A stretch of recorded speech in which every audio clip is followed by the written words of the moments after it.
Imagine a place so ancient, so lost in time, that it shouldn't even exist. A place where the known laws of human history simply cease to make sense. Imagine walking across sands that have hidden, for millennia, a secret so devastating it could rewrite everything we know about our own origins. Today, you will cross the borders of knowledge. You will enter a world where archaeology merges with the inexplicable, a world where legends meet science, and where every grain of sand seems to whisper a warning.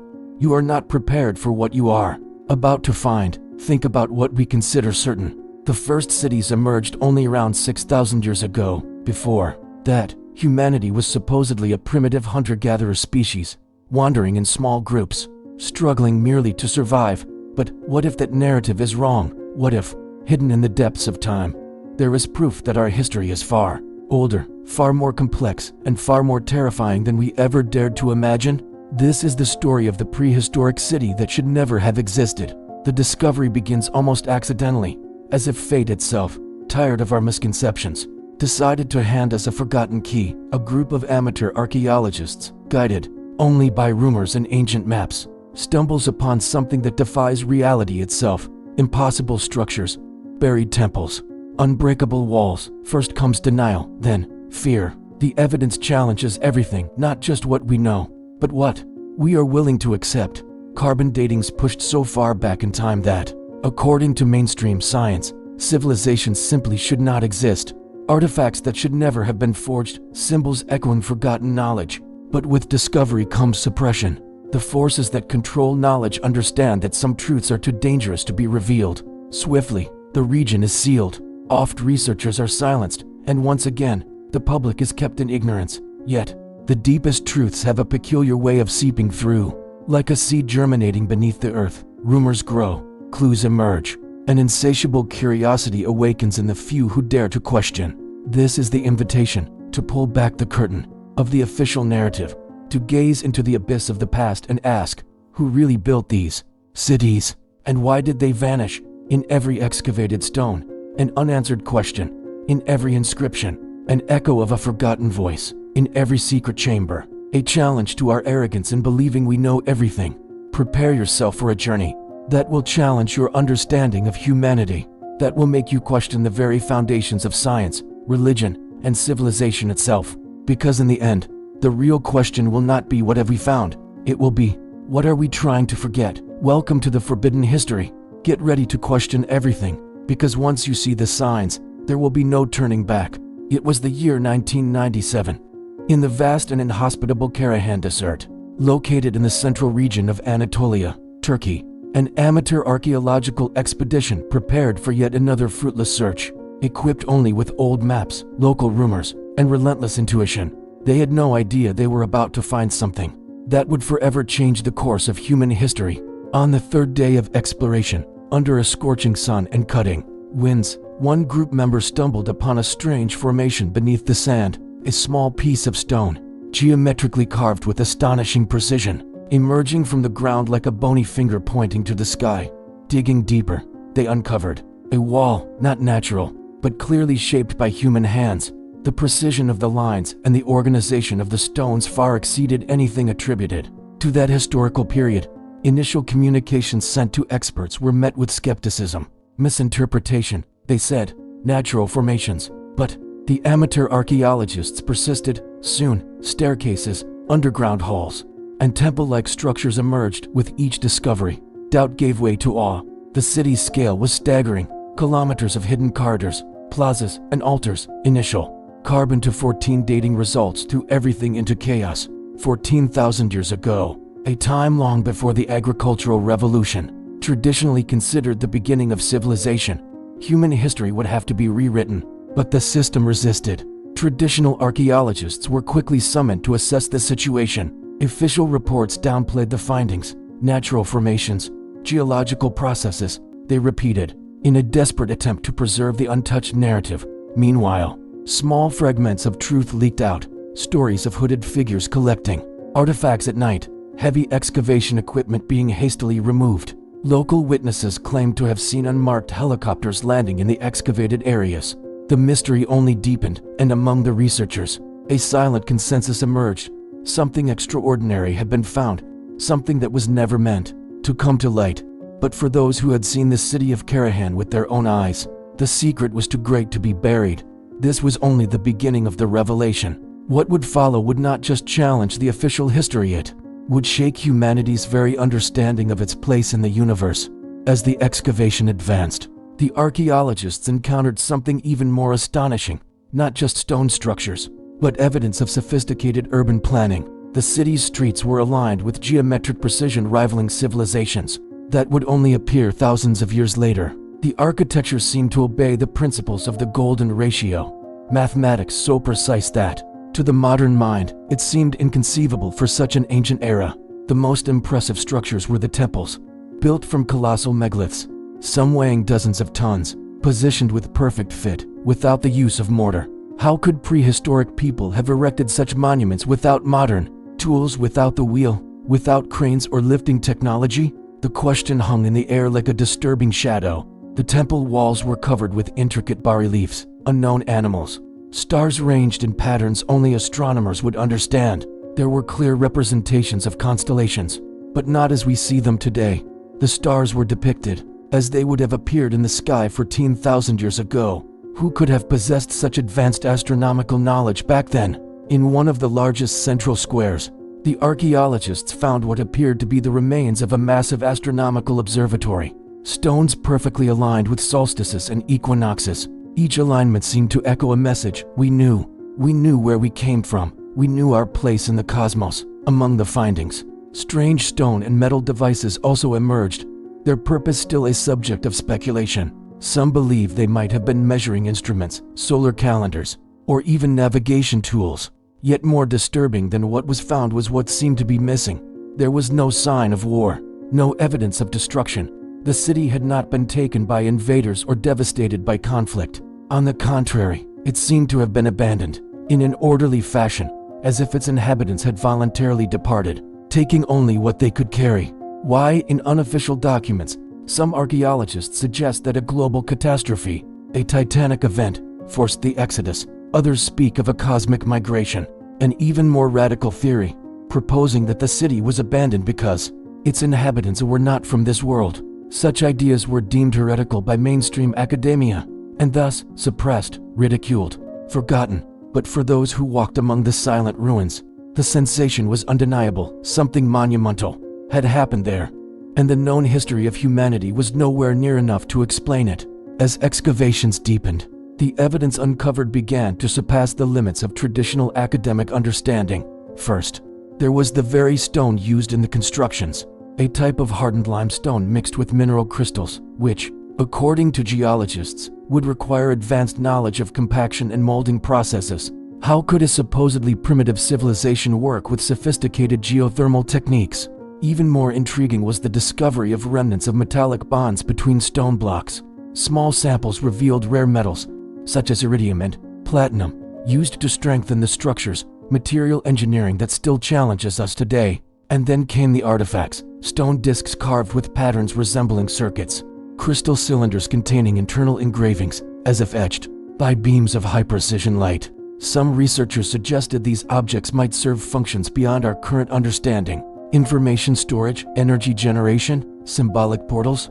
The highlight of the discoveries was the finding of fragments of fossilized papyrus containing indecipherable characters in a language completely alien to any known linguistic roots. Preliminary interpretation, made by cryptography experts, suggested it could be a type of celestial cartography, star maps indicating not only Earth, but neighboring solar systems. At the same time, radioactive isotope dating, even more precise than carbon-14, confirmed an antiquity of at least 14,500 years. These dates coincide with the end of the last ice age. Could cataclysmic events, such as asteroid impacts or brutal climate changes, have obliterated advanced civilizations, leaving behind only whispers? Many independent scholars suggest yes, but the official narrative held firm. Geological coincidence. The problem is, coincidences don't explain 20-meter-tall walls built with millimetric precision. Coincidences don't engrave star maps inside crystal cylinders. It was no longer possible to ignore the reality. The prehistoric city of Karahan was a slap in the face to traditional archaeology, and for those few brave enough to study the findings in depth, An even more unsettling question began to emerge. If they were so advanced, where did they go? What led to their disappearance? The answers were only beginning to surface, and they were more disturbing than anyone could imagine. With the first unofficial disclosures of the discoveries, the academic world was thrown into a frenzy. Small newspapers began reporting on the existence of a city that could predate all known civilizations. Opinion articles surfaced on the fringes of the internet, questioning the official timeline of human history. The response was swift and brutal. Major archaeological institutions published official statements discrediting the information. Respected academics came forward to label the discovery as a misinterpretation of natural formations. Attacks on the reputation of independent researchers were organized. Preliminary studies mysteriously disappeared from university archives. The few who persisted in investigating were silenced. Leaked documents revealed that the area surrounding the city was quickly acquired by a private company, which investigations showed had direct ties to military sectors and international intelligence agencies. Excavations were halted, no further visits were permitted. Commercial satellites attempting to photograph the region had their images corrupted or replaced. Unofficial accounts from local workers spoke of nighttime operations, massive containers transported by escorted trucks, nocturnal helicopter flights, and temporary structures being erected in the desert. Witnesses reported the presence of unmarked men, armed and blocking access routes. But the most disturbing were the internal rumors. It was said that some of the objects recovered from the city could not be understood, materials that did not match any known earthly composition, artifacts that behaved anomalously under laboratory conditions. It wasn't just about hiding an ancient civilization, it was about concealing a technology, a knowledge that could shift the global balance of power. Why was this never made public? Because history is written by the victors, and the victors are not always interested in revealing everything they know. Controlling knowledge means controlling the narrative, and controlling the narrative means controlling the very future. Thus, the prehistoric city of Karahan was buried once again, not by the forces of nature, but by the conscious will of those who fear what the truth might unleash. But the truth, like a forgotten seed in the desert, is patient, and it always finds a way to bloom. With the city of Karahan silenced under layers of bureaucracy and secrecy, several theories rose attempting to explain the inexplicable. Some alternative schools of archaeological thought claim that Karahan was not an exception, it was part of a network of advanced cities, contemporary with other mysterious structures like Göbekli Tepe, Yanaguni, and the unexplained underwater pyramids of Cuba. According to these theories, these cities not only coexisted, but shared knowledge through communication networks that would today be seen as a proto-internet, messengers, astral signals, frequency transmitters based on sound and light. Another school of thought points to an even more enigmatic origin, that humanity did not originate on Earth, but arrived here as refugees from an interplanetary catastrophe. Theorists suggest that Karahan was one of the first outposts of an interstellar civilization. Artifacts like the crystal cylinders and the star maps would corroborate this hypothesis.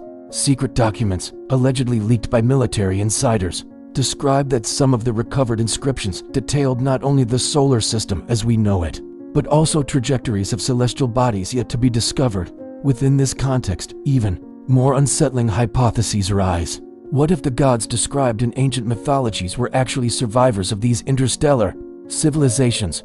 Their powers would be technological advances incomprehensible to primitive peoples. Control over harvests, seasons, metallurgy, all could have been inherited knowledge brought from other worlds, and Karahan? It could have been the epicenter of that forgotten legacy. The traditional narrative tells us that human history is linear, from barbarism to civilization, from chaos to order. But if Karahan existed, it proves our history is cyclical. Civilizations rise, flourish, and collapse, and knowledge, like an eternal cycle, is lost and rediscovered. The questions multiply. Are we truly the first great civilization of Earth? Or are we merely the last survivors of a succession of cultures so ancient that only myths and legends remain? If we accept the existence of Karahan, we must accept that our understanding of our own origins is childish, and even more terrifying, that the same fate that befell them could, one day, befall us. The story of humanity may be nothing more than a fleeting sigh amid the vastness of time. Karahan is not just a forgotten city, it is a warning. Accepting the existence of Karahan is accepting that we are far more vulnerable than we imagine. The story we tell about ourselves, of linear and inevitable progress, collapses before the possibility that entire civilizations may have risen and vanished without leaving a trace. The impact of this revelation is profound. What else might we have lost? Knowledge about medicine, astronomy, energy, skills that could have prevented catastrophes, healed diseases, expanded our presence. In the cosmos, Karahan forces us to confront our own ignorance. We, who consider ourselves the pinnacle of evolution, may merely be a late addition of a long series of failed experiments. More than that, if collapse happened before, it can happen again. Climate change, pandemics, global wars, each of these threats echoes the dangers that may have already extinguished previous cultures. And the greatest irony is that, like them, we too believe we are invincible. Karahan is a mirror of our future, but it is also an opportunity to learn from the forgotten past, to seek the knowledge buried not just under layers of sand, but beneath layers of prejudice, fear, and control. The lost city calls to us, not just to be rediscovered, but to remind us who we were, who we are, and perhaps, who we can still become, if we dare to listen, if we dare to remember. Karahan remains, silenced beneath layers of stone and fear, but it does not forget. The wind that sweeps across the dunes seems to carry messages that no one dares to translate. The stars that watch over the desert shine with a silent urgency. And for those who listen carefully, the call is clear. It is time to remember. The truth is not in the books we were taught to read. It is not in the ready-made narratives we accept without question. The truth is older than our collective memory, and more revolutionary than any modern technology. The prehistoric city, that was never meant to exist, is a portal to a new understanding, but only for those who have the courage to cross it. Do not let fear erase what has been found. Do not let the comfort of ignorance triumph over the thirst for knowledge. Karahan is calling us. If you feel that call, if you refuse to accept frozen truths, and want to dive deeper into the mysteries that shaped and still shape a human destiny, this is your moment. Subscribe, turn on notifications, join the community seeking what has been buried, forgotten, and hidden, because the mysteries of humanity are not dead. They are merely waiting for those who dare to awaken. And you? Are you ready to discover what was never meant to be revealed?